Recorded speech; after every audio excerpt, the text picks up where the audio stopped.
Funds puzzles. The company first got people to know their name by their Fangshi Guangying back in 2013.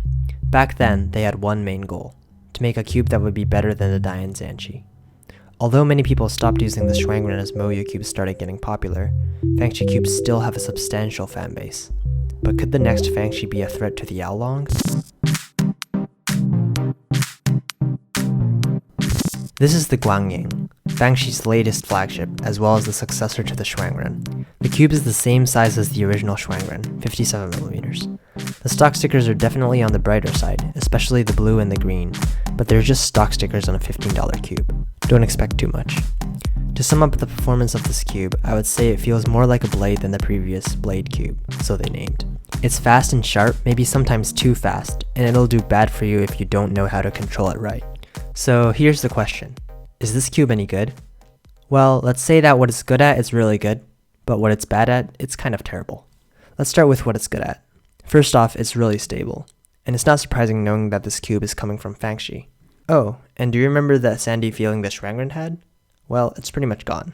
Whether you liked it or not, it's not really present here on the Guangying. Also, the Guangying's fast. Really, really fast. And that also brings me to one of the things I don't like about this cube. It's pretty hard to control. If you're having overshooting problems with any other cube you have right now, don't even consider this cube. It will not become your main. For other cubes that are too fast like this, you would get better performance by tightening the tensions a bit. But for this cube, that just makes the cube not corner cut at all. Also, Fangshi brought back something from the original Fangshi Guangying, the caps that go over the edges and corners. Fangshi stopped following this terrible design choice for the mini Guangying nearly 2 years ago. So why are they bringing this back to their new flagship? I don't really know the answer, but for the meantime you can at least glue the caps onto the pieces.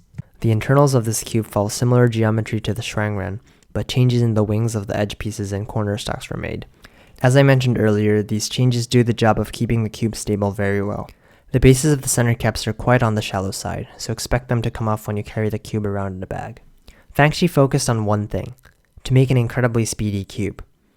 Since the stability and speed of the Guangying are really good, it still would have been a really good cube if the bad points weren't that bad, but the bad things about this cube are just flat out terrible.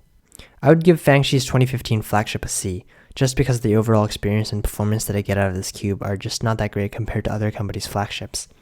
The term speed cubing sometimes confuses us.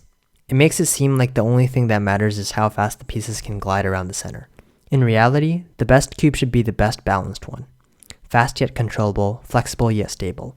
Well, that cube certainly isn't this, and it isn't one that gives you a corner twist on an otherwise world record solve either. We're still in the middle of the journey for finding the perfect speed cube, but this year's Fangshi's attempt won't quite cut it.